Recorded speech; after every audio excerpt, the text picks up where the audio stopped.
Hello everyone.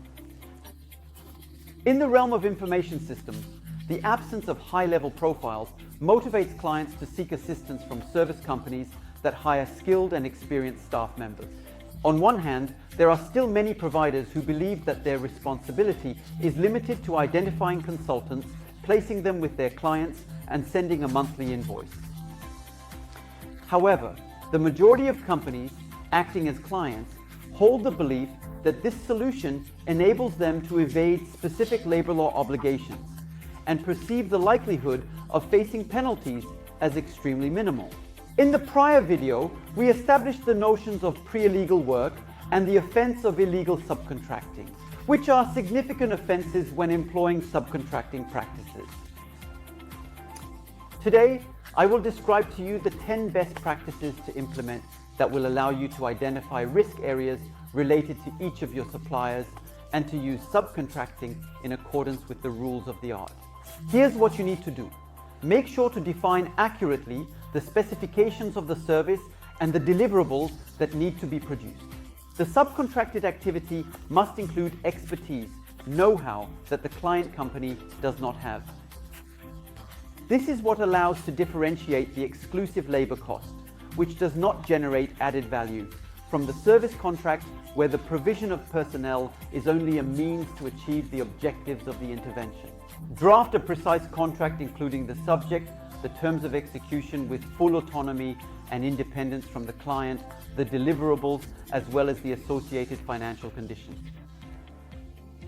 It is advisable to refrain from using terms such as provision, detachment, long-term service, replacement, etc., whether in contractual, transactional, or administrative documents. The consultant's full name should not be included in these documents, but you can utilize their initials to streamline your administrative management. Negotiate a flat rate remuneration based on a performance obligation and deliverables rather than on the basis of time spent in hours or days of work. It is indeed true that this practice is challenging to implement for certain interventions, like technical assistance services. But don't forget, you are making a purchase of a service, an outcome, a deliverable, not merely paying for time. Provide supervision of the consultant by a representative of the service provider company.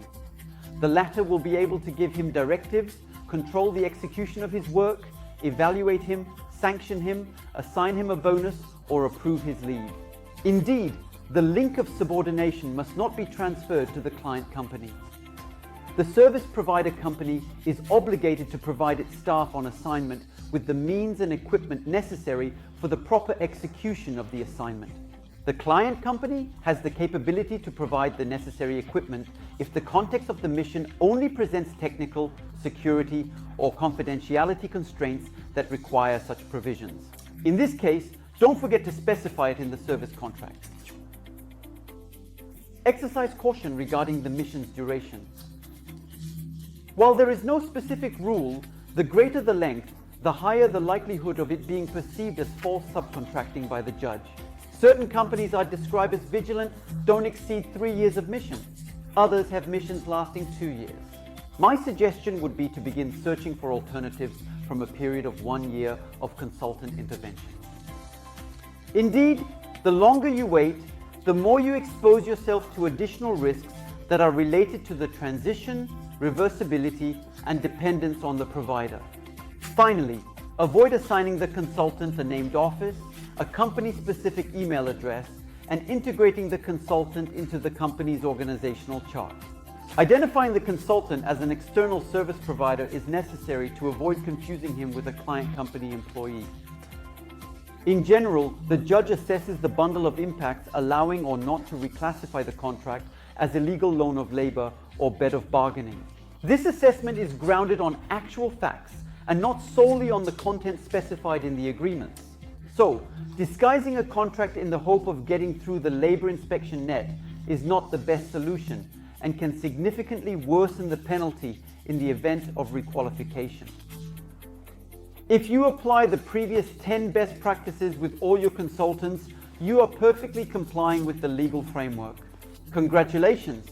On the contrary, if the majority of previous practices are not met, you are in an illegal framework and run the very likely risk of being subject to the sanctions described in the previous videos.